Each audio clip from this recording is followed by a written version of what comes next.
ভাই একটা প্রশ্ন করলেন যে পৃথিবীতে এত ধর্ম কেন, এটা প্রথম প্রশ্ন। আর শান্তি মানবতার সমাধান, এটা পিস টিভির স্লোগান। শান্তির জন্য প্রয়োজন জ্ঞান আর বিজ্ঞতা। আমি আপনার সঙ্গে একমত। আপনার প্রশ্নের প্রথম অংশটা নিয়ে যদি বলি যে পৃথিবীতে কেন এত বেশি ধর্ম, আমাদের বুঝতে হবে যে সর্বশক্তিমান ঈশ্বর আমাদের স্রষ্টা আল্লাহ সুবহানাহু ওয়া তাআলা পাঠিয়েছেন মাত্র একটা ধর্ম।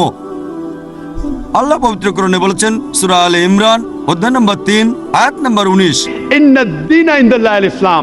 একমাত্র ধর্ম, একমাত্র জীবন দর্শন যেটা আল্লাহ তাআলার গ্রহণযোগ্য, সেটা আল্লাহ তাআলার কাছে আত্মসমর্পণ করা। আল্লাহ তাআলা মাত্র একটা ধর্মই পাঠিয়েছেন। আর যত নবী রাসূল পৃথিবীতে এসেছেন, যেমন ধরেন আদম, ইব্রাহিম, মুসা, ঈসা, মুহাম্মদ, ওনারা সবাই শান্তিতে থাকুন। তারা মানুষকে একটা শিক্ষাই দিয়েছেন, আল্লাহর কাছে আত্মসমর্পণ করা। এখন আরবি ভাষায় যদি কেউ আল্লাহ তাআলার কাছে আত্মসমর্পণ করে তাহলে তাকে বলা হয় মুসলিম। আর ইসলাম, এই আরবি শব্দটার মূল আরবি শব্দটা হচ্ছে সালাম, যার মানে শান্তি। এর আরেকটা মূল আরবি শব্দ হচ্ছে সিলম, যার মানে আল্লাহ তাআলার কাছে নিজের ইচ্ছাকে সমর্পণ করা। তাহলে এক কথা ইসলাম মানে আল্লাহ তাআলার কাছে আত্মসমর্পণের মাধ্যমে শান্তি অর্জন করা। তাহলে আমাদের স্রষ্টা আল্লাহ তাআলা পাঠিয়েছেন মাত্র একটাই ধর্ম। তবে সময় বদলানোর সাথে সাথে ধর্মগ্রন্থগুলোও বদলে গেছে, বিকৃত হয়ে গেছে, নতুন জিনিস ঢুকেছে।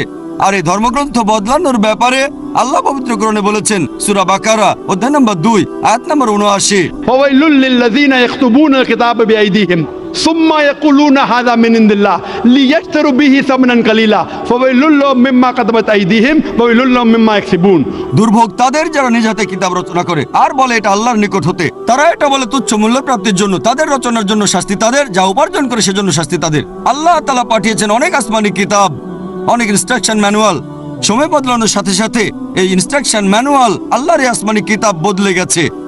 যখন কোনো কিতাব বিকৃত হয়ে গেছে, আল্লাহ নতুন রাসূল পাঠিয়েছেন আর নতুন কিতাব। এইভাবে অনেক দিন চলেছে। তারপর আল্লাহ পাঠালেন সর্বশেষ ও চূড়ান্ত নবী মুহাম্মদ সাল্লাল্লাহু আলাইহি সাল্লামকে, আর সর্বশেষ ও চূড়ান্ত আসমানি কিতাব কোরআন নাজিল করলেন। এর আগে যেসব নবী রাসূল এসেছিলেন, আমাদের প্রিয় নবী মুহাম্মদ সাল্লাল্লাহু আলাইহি সাল্লাম বলেছেন যে আল্লাহ তাআলা এই পৃথিবীতে 1,24,000 নবী রাসূল পাঠিয়েছেন। পবিত্র কোরআনে মাত্র 25 জনের নাম বলা হয়েছে, অন্যদের নাম আমরা জানি না। হতে পারে একজন প্রশ্ন করেছিল, আপনি কি মনে করেন, একজন হিন্দু আমাকে এই প্রশ্নটা করেছিল, আপনি কি রামকে আল্লাহর রাসূল বলে মানেন অথবা শ্রীকৃষ্ণকে কি আল্লাহর রাসূল বলে আপনি মানেন? আমি বলবো, যেহেতু নামটা কোরআন হাদিসে উল্লেখ করা নেই, আমি জানি না। হতে পারে রাসূল অথবা নাও হতে পারে, নিশ্চিত করে বলতে পারছি না।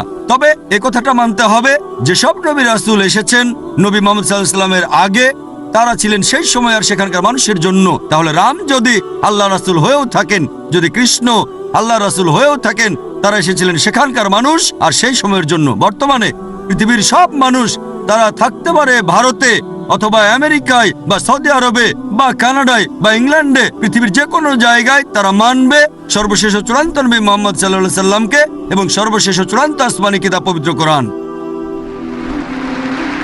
আল্লাহ আমাদের কথা দিয়েছেন সূরা হিজর অধ্যায় নম্বর 15 আয়াত নম্বর 9 যে আমি কোরআন অবতীর্ণ করেছি, সেটা আমি সংরক্ষণ করব। তাহলে আল্লাহ তাআলা পাঠিয়েছেন মাত্র একটা ধর্ম, সেটা হচ্ছে আল্লাহ তাআলার কাছে আত্মসমর্পণ করা।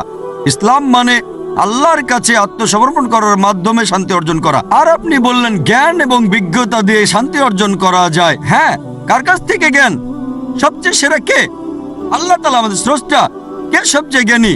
আল হাকিম, তিনি আল্লাহ সুবহানাহু ওয়া তাআলা মহান স্রষ্টা। তাহলে শান্তি অর্জনের সেরা উপায় হচ্ছে সেই জ্ঞান এবং নির্দেশনা মেনে চলা, যেটা আমাদের স্রষ্টা আল্লাহ সুবহানাহু ওয়া তাআলা পাঠিয়েছেন। আশা করি উত্তরটা পেয়েছেন। ধন্যবাদ।